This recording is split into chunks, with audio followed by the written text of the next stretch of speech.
Sumanto ini juga mengambil alat kemaluan korban kedua ini yang digunakan Sumanto sebagai jimat.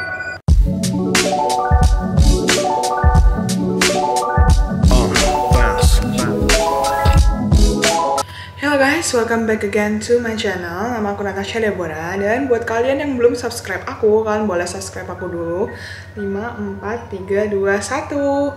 Thank you. Dan di video hari ini aku bakalan ngebahas tentang seorang yang bernama Sumanto. Siapa itu Sumanto? Namanya sempat terkenal banget di Indonesia karena dia itu dianggap sama orang-orang bahwa dia adalah seorang kanibal. Jadi nggak usah lama-lama, langsung aja kita masuk ke videonya.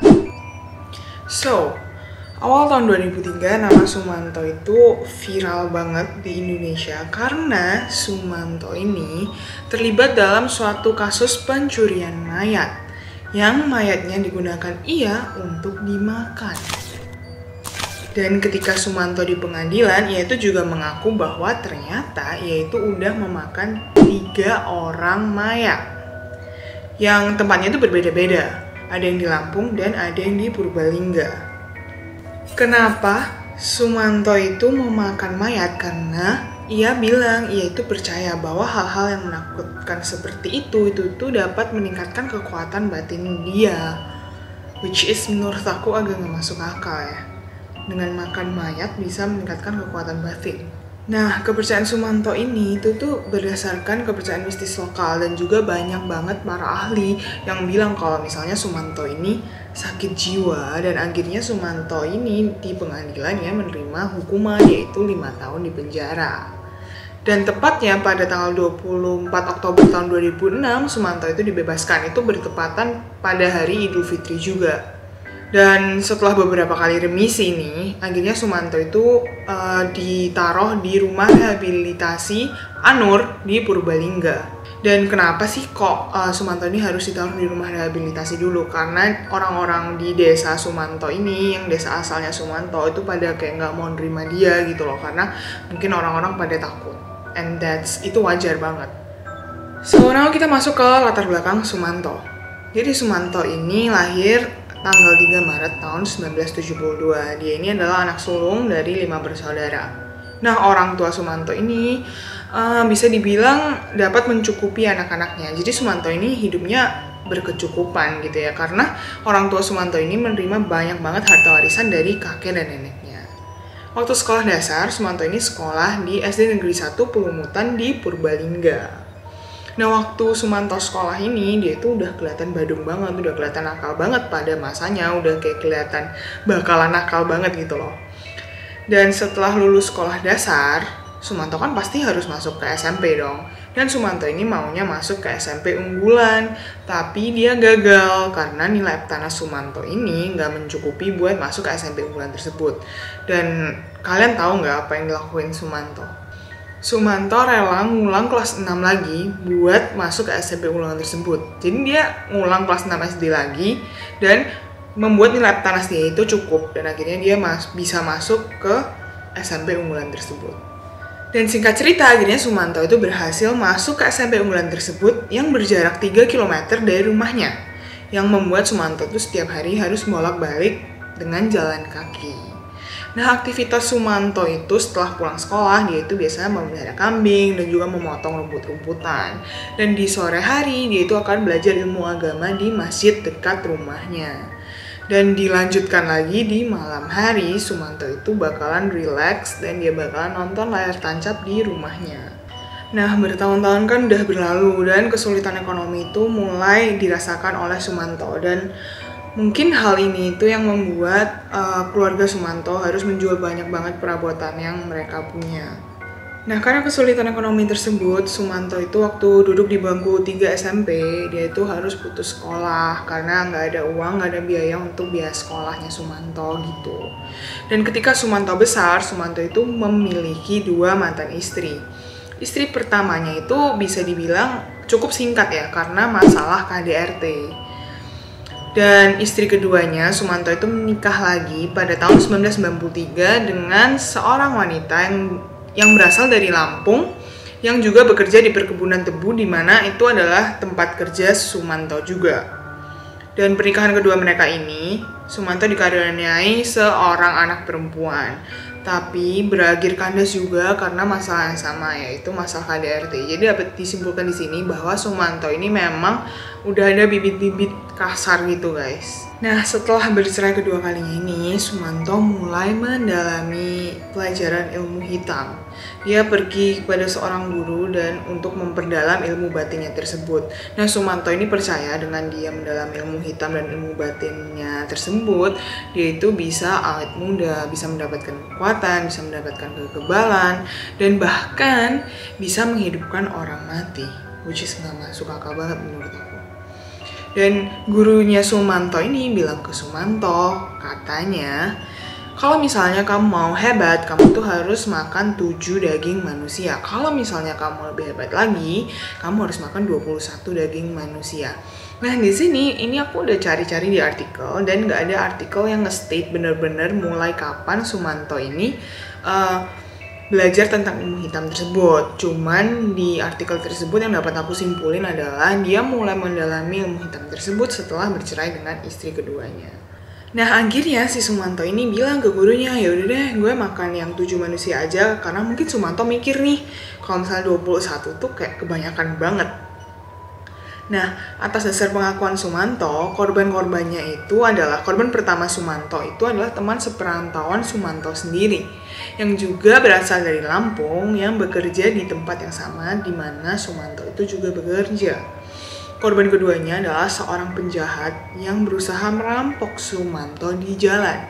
Sumanto menggunakan alasan itu sebagai alasan mengapa dia harus memakan penjahat tersebut, karena penjahat tersebut mau melukai dia, jadi dia mau nggak mau harus membunuh penjahat tersebut.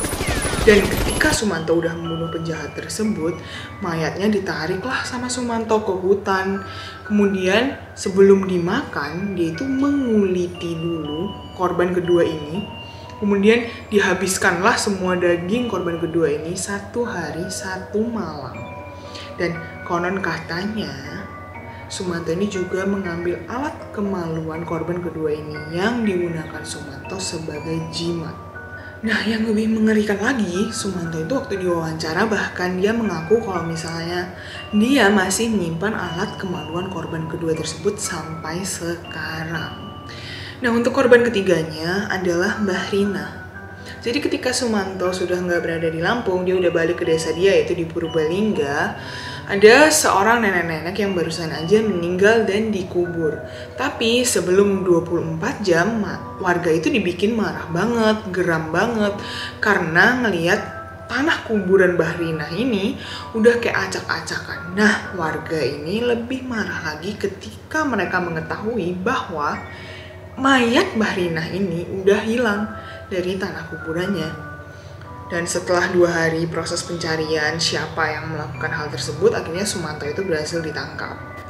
Nah, waktu itu Sumanto itu mengatakan kalau misalnya pada saat ia menggali kuburan Mbah Rina, mayatnya itu diambil sama dia, dimasukkan ke dalam sebuah karung, terus dibawalah pulang sama Sumanto ke rumahnya.